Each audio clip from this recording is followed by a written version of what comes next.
Hey everybody, welcome back to Coffee Sometimes with tea, Jen and Marcelo. Marcelo. So we're going to continue our advanced classes on asset protection. What is asset protection? All right. So in this module, we're going to be covering the asset protection credit. In short, we're utilizing ChatGPT 4. We were asked questions about, hey, now we're talking about financial um, advance and financial planning and credit and things like that. But how do you protect yourself? So we said, okay, ChatGPT, go search and bring us some results. So asset protection helps you keep your wealth safe from lawsuits or creditors.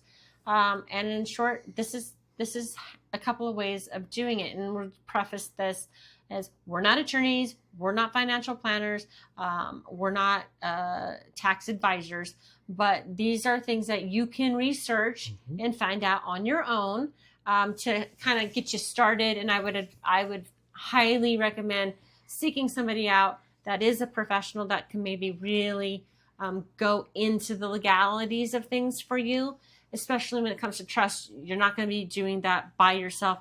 You're going to probably need an attorney to help you with that. So irrevocable trust. What is that? You're moving your asset into a trust. You don't own them anymore. So the creditors then can't go after something you don't own. The trust owns it. And in velocity banking, this is a term you might hear come up a couple of times. We do know somebody that is in velocity banking. We have some in our group as well that really does an amazing job of explaining this specific topic. So once you move it, for example, a kind of trust called a domestic asset protection trust can protect your assets in some states. Then there's offshore trusts. These are trusts in other countries with strong privacy laws, making it hard for creditors to reach your assets. I have heard of the Cook Island Trust. That is a good example. But again, you're going to want to talk to a professional that really knows this in detail. Don't just go pick the first person you see. Research it. It does matter, and you want to make sure it's set up correctly, because there's irrevocable and then the other one. So you just want to make sure you do it right. And then in regards to LLCs, okay, well, a lot of people are told when you start a business, sorry about that, get an LLC. You know, you own a rental property, put each one in a separate LLC so it can protect your personal if there's lawsuit on one of the properties. However, big caveat to this. If you don't set it up correctly, if you are blending your personal with the LLC, it could actually break the veil, if you will. There's like a very thin line here. If you cross that line and they go after that property, if you didn't set it up or if you didn't conduct business correctly, it can come back on you personally. So again, make sure you seek an advisor, tax attorney, or attorney that really knows how to do LLCs. Because we're not. You want that protection from the creditors, so that way, if you do something in your business, you screw it up, they don't come after you personally. That's the whole point of this. Two states like Delaware and Nevada are great for this, but things are changing.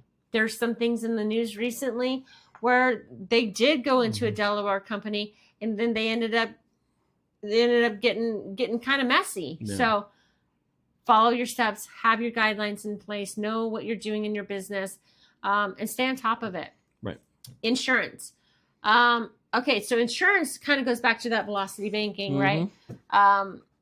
This is extra insurance that covers more than just your home or car if you get sued. Professional liability insurance protects you. Say somebody didn't do your job right, like you're an agent and you make a mistake and you're the broker, right? So you have that, like errors and omissions. I think like E&O insurance covers those business mistakes. You definitely want to know, do you need it? Should you get it? Things you need to look into, do some research on that. Tips, mix and match. Okay, so this is something we've heard a lot about and are familiar with. You have your trust, right? And then you have your LLC, Right. and then you have your insurance, and everything is one, and then your holding company. So your holding company controls the trusts, which then hold the LLCs, something along those lines. And I'm sure if I'm saying this wrong, somebody's going to tell me. So more than happy to correct me. That's fine. Fix it later, yeah. Fix it later. But again, know the structure. We'll have people come in, from our community that really they do this on a daily basis. We definitely want to be able to have one of our nights with you here. Yeah, have our experts in here. Yeah, so you can ask those questions. And this is really just kind of a quick overview. I know this is the advanced class, but this is a whole nother subject, and we can go so long into this. We really just want to kind of give you the tips and the key points on this. Always talk to the professional before making those decisions.